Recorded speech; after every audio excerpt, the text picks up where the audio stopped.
welcome to this very special edition of the KAJ Masterclass Live, the show which ensures that you profit from your time spent here with experts, either through their industry insights, information, or simply learning from them. And today we have KAJ Newport. She is a conflict to growth navigator, author of Smart Conflict, Turning Disputes into Growth Opportunities, and founder of Oculus Inc. Welcome to the show, KAJ. Thank you so much for having me, AJ. You are welcome to the show, KAJ. You are welcome to India in this online form. And I'm sure not just in India, but a lot of people across the globe will benefit from what we are going to talk about. We'll be talking about all these things: conflict, resilience, and leadership. So, KAJ, first to understand, you talk about smart conflict. What is this smart conflict? Till now, we only know about conflicts and conflict resolution, and that has created a lot of conflict within the workplaces itself. So I want to understand about all these aspects for the general viewer, so that they can look at conflicts much more positively, much more smartly. Absolutely. So, Smart Conflict was actually born from a workshop that I started when I was working with corporate. And SMART is actually an acronym. So it reminds you to look at those 5 things that are fundamental for a positive, empathetic conflict: situation, measuring your emotions, having an agenda, a good kind of agenda, not the bad kind of agenda, focusing on relationships, and making sure you pick the right time and place. So if we can focus on the smart of the conflict as opposed to the gut churning, oh no, I'm in a conflict, what do I do now? It comes out a lot better, particularly in a workplace environment. Okay, okay. So, how do we look at conflicts, say, in different situations? One is the workplace, that is where we generally talk about, and one is the personal relationship.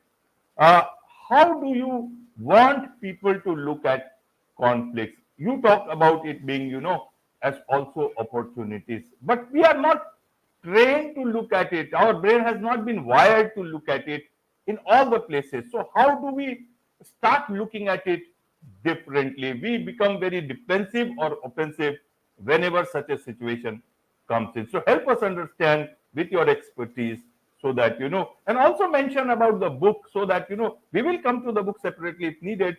But in case you want to quote something what you have dealt in the book, who is this book for all about? Absolutely. So when we look at conflict in a workplace, AJ, you're absolutely right. We have this tendency to get really defensive and really upset, and we don't want to play ball with our colleagues. But if we look at conflict for what it is, which is just a difference of opinion between 2 people or more, depending on the size of your workplace. So it's just a difference of opinion. If the only thing we ever listen to is our own opinion or people who have the same opinion as us, it truncates our ability. It reduces our ability to innovate. We never get new ideas if the only ideas we are listening to are the ones we have or the ones we already agree with or know. So if we look at conflict and reframe conflict as an opportunity to look at a problem or look at an event from different perspectives to create an even bigger or better solution, it takes the sting out of the idea of conflict. Right, right, Kat. So, how do people start getting to look at these things? Whose responsibility is it within the organization? Sometimes, even the leadership is in conflict with, forget about others, even with their own thoughts. And that is where the imposter syndrome and all these things come up. We have this great resignation in the backdrop, quiet quitting still going on. So help us understand then how, whose responsibility is to deal with conflicts in workplaces. How can they look at it smartly in all this backdrop? Also, what are the challenges that they generally face in case they are trying to solve it in the right earnest? Lots of things come to mind as you ask that question. So The first answer that comes to mind, I think, is going to be the least satisfying answer. The person who's responsible for managing conflicts at work is you. You're responsible for managing conflicts at work. So each individual is responsible for self-reflecting and bringing their best selves to work and engaging with conflict in a positive and an empathetic way. With that said, when we talk about leaders and leaderships, leaders have to create an environment where people feel safe or psychologically safe enough to have those conflicts out in the open. Otherwise, we can get exactly what you were saying, the burnout and the resignation and the attrition and people getting fired and people gossiping and all of these kinds of negative or destructive behaviors in the workplace. And I do touch on a lot of these in the book. I think there's actually a whole chapter on gossip and how to manage gossip in a workplace. Gossip is a way that we manage conflict when conflict management isn't so great. We try to make ourselves feel better with it. So there's so many things that can happen when conflict is not looked at as an opportunity, when conflict is not proactively and positively dealt with. Right. So, what are the challenges? Why, if it is easy to look at ourselves and look at conflict, then why is it so difficult for us to do so, either in corporate life or in personal life? Is it because of we are not able to look at ourselves? Help us understand with that, Kat. So and it holds on to things that are particularly emotionally impactful or things that are bad. So when we have a bad conflict, our brain says, oh my gosh, I have to remember this because it's never going to happen again because it was a threat to me.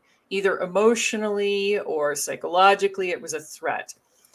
What our brain does not remember very well are the good times we had conflicts where you and I had a difference of opinion, but we worked it out and it was all okay. Our brain doesn't hold on to that.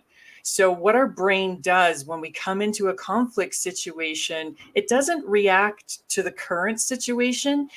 It actually tries to predict what's going to happen based on the past. And all it really remembers is the bad stuff. So we're starting at a deficit here. Right, right, Kat. So, how do I get started? What is it? What is the mindset that I get into uh, dealing with conflict whenever? And what are the challenges should I expect? Because I may be very forthcoming, but the other person maybe not. They are genuinely not very enthusiastic of looking at things that enthusiastically. How does it? And suppose if I have a conflict with my supervisor, I look at myself very positively. My supervisor does not. Or, so help us understand in such situations. So the first place you want to start is identifying the situation, which is the S in SMART. I know it sounds kind of silly that I'm asking you to think about why you're in conflict, but a lot of us don't actually think about why we're in conflict. We go into a conflict trying to feel better. I'm going to yell at you because that's going to make me feel better. It's not going to solve the problem, but it's going to make me feel better. So I really haven't unpacked why I'm in that conflict.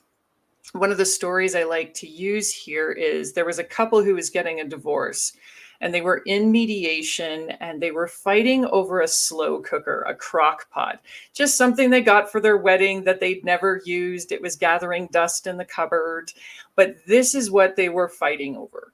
This was the linchpin.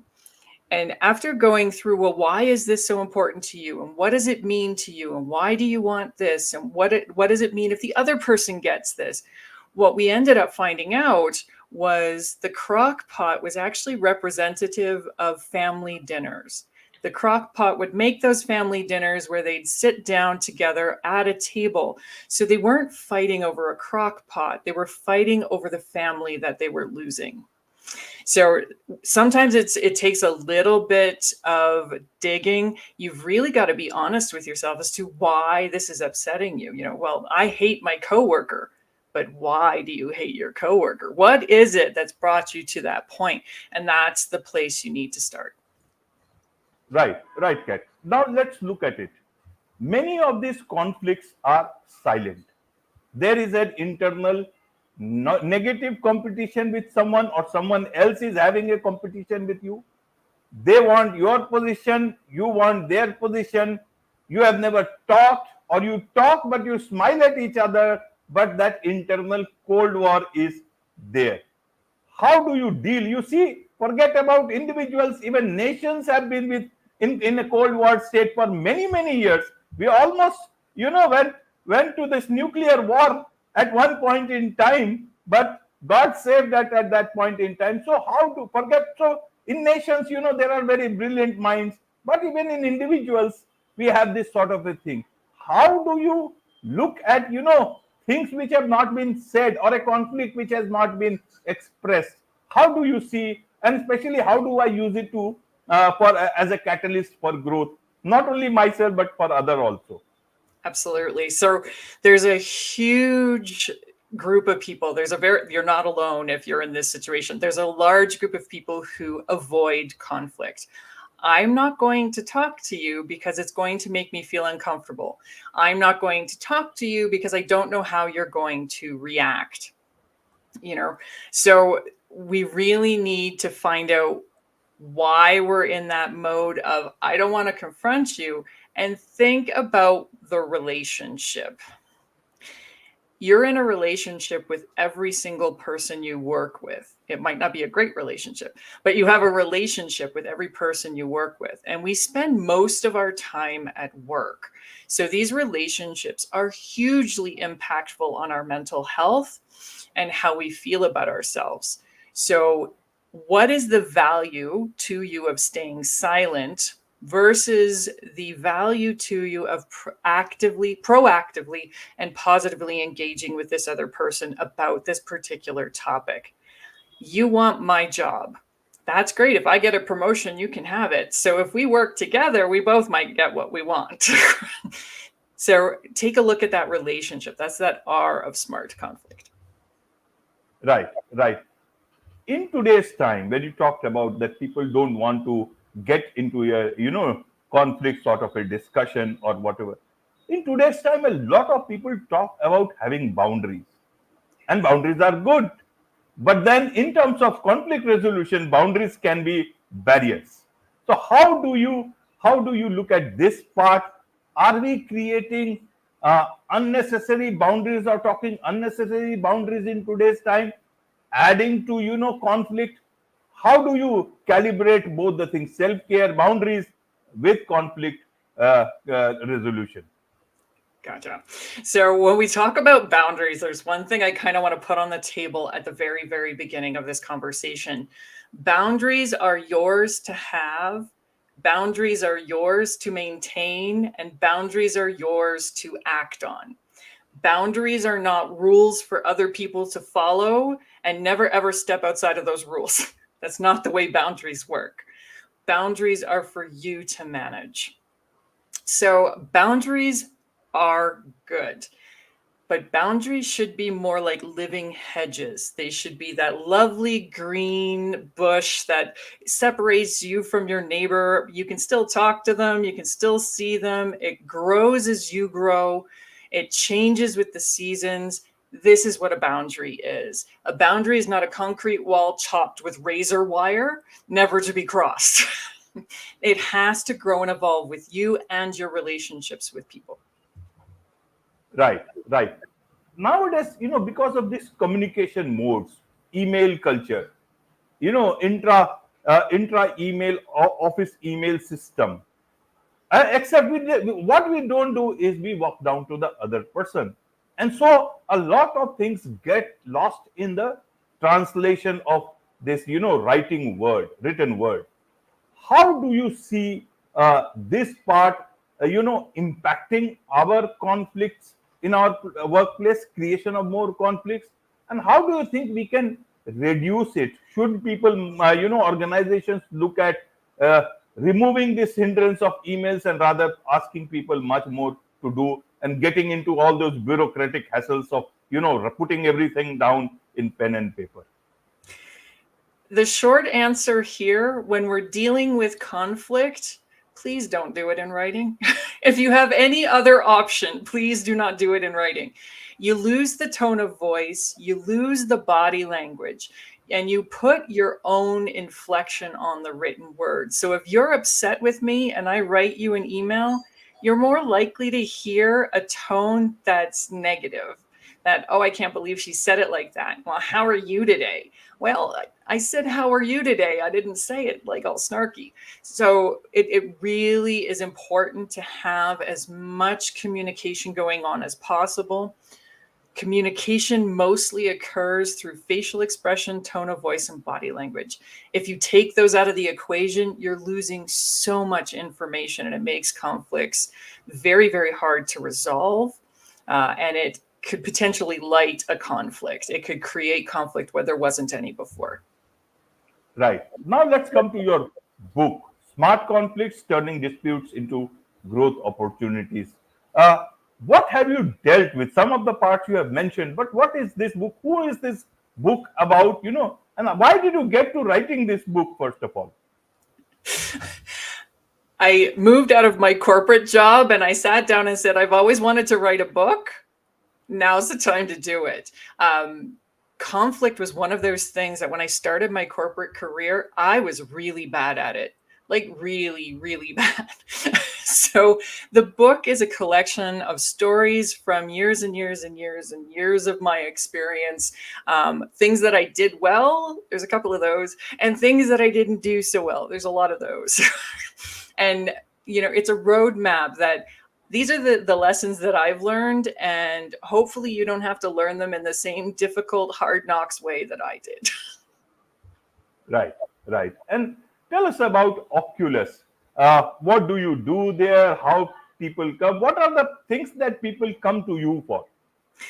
Oculus Inc. is my baby. So I jumped into entrepreneurship. I do conflict coaching. So that's one-on-one or partner coaching to help with that self-reflection part that we talked about a little bit, to uncover our conflict habits. I do mediation, so bringing groups and people together to find an amicable solution to conflicts. I do leadership coaching as well. I spent 30 years in corporate in executive and leadership roles. So I do some leadership coaching, and I also do facilitated workshops and master classes, either virtually or in person, if you happen to be up here in the Great White North. Wonderful. So there is much to learn from you about all these things, KAJ. There is much to learn from your book. And obviously, there's your company who people can connect with. So what is the best way for people to learn more about you, more from you, and engage with you professionally?